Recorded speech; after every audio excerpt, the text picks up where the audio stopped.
day of the prestigious month of Ramadan, 1446 Hijriya, corresponding to 3rd March 2025 Miladiya. Welcome to the second episode, progressing with our program of the virtues of the Holy Quran. Today we will jump into the second episode.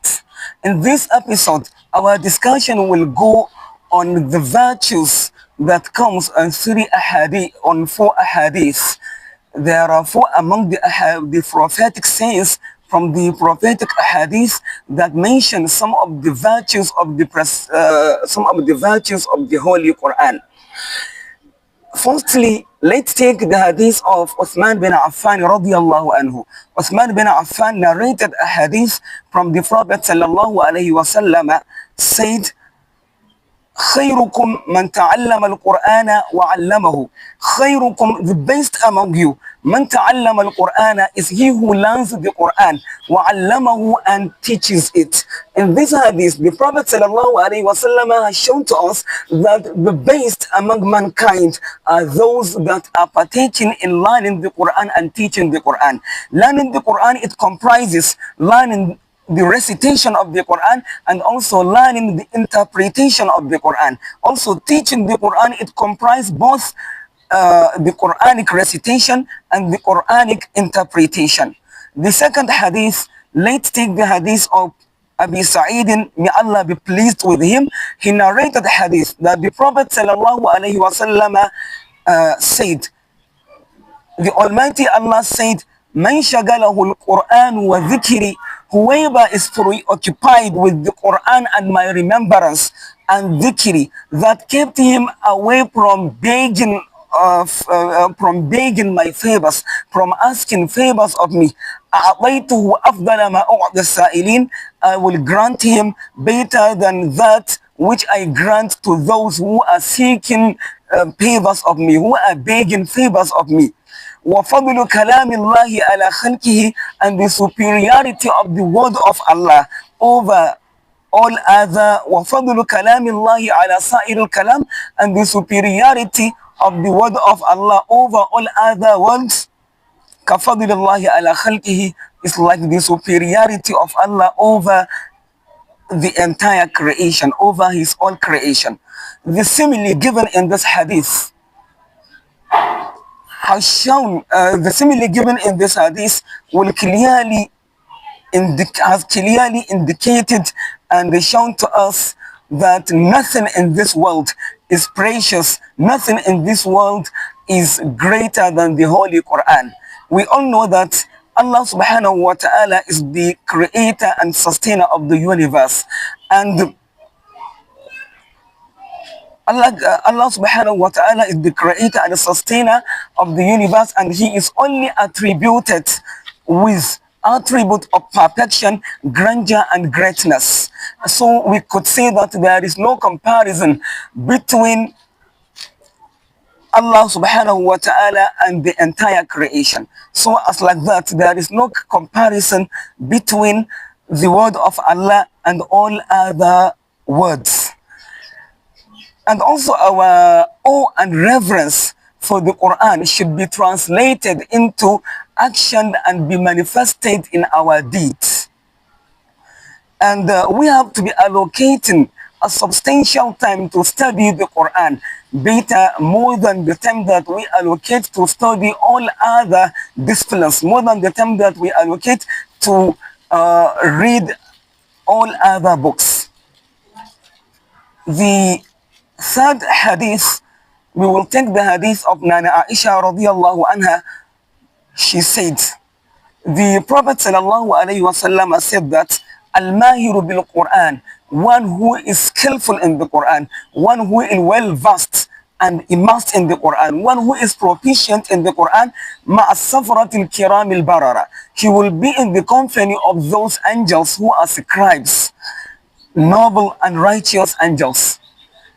وَالَّذِي يَقْرَأُ الْقُرْآنَ, and that who reads the Quran, وَيَتَعْتَأُ فِيهِ, and he falters in the recitation, وَهُوَ عَلَيْهِ شَاقٌ, he has to exact hard in order to read the Quran. He has to exact hard in order to learn and read the Quran. لَوْ أَجْرَانِ, he has double reward. So in this hadith also we will see that one who is well versed and proficient in Quranic recitation, he will be in the company of these angels, the scribes, those that carry the revelation from Lawhil Mahfuz to the earth. And one who falters in the reading, he is exerting hard to see that he read the Quran, he has double reward. One for the recitation and one for the effort, for the intensive effort that he is exerting in reading the Quran. The fourth hadith, we will take the hadith of Abdullah bin Umar radiallahu anhu. Abdullah bin Umar, may Allah be pleased with him. He said, the Prophet sallallahu alayhi wa sallam said, La hasada illa ala thnataini. Hasad, jealousy, is impermissible except for the case of two persons. Rajulun atahu Allahu al-Qur'ana, the person whom is blessed with the Quranic recitation. فهو يقوم به آناء الليل وآناء النهار, and he remains engaged in it day and night. ورجل آتاه الله مالا, and the other who is blessed with lot of wealth. فهو ينفق منه آناء الليل وآناء النهار, and he spent in it for the sake of Allah day and night. So as we all know, on the authority of numerous Quranic verses and ahadith, hasad, jealousy, is absolutely evil. It's strictly forbidden and prohibited in Islam. But the scholars of Islam, ulama, they have divided hasad into two categories. The first category is the forbidden one, while jealousy, while the second category is called emulation, is the permissible one. So now, which is the permissible one and which is the forbidden one? So the forbidden hasad, it means it's a desire that someone who has a blessing, is a desire to see that someone who has a blessing, he is deprived from that blessing. He lost that blessing or sin that he has, whether the person who feels jealous acquires it or not. So this is the forbidden hasad. This is the hasad that is absolutely forbidden and prohibited in Islam. While the second one that is mentioned in this hadith, it is called gibta, emulation. Well, emulation exactly is a desire to gain something, to have something that someone has without wanting or longing the actual owner to be deprived of it. So this is emulation. This is called gibta. This emulation that is that come in this hadith, it is permissible in worldly affairs, while it is recommended in religious matters.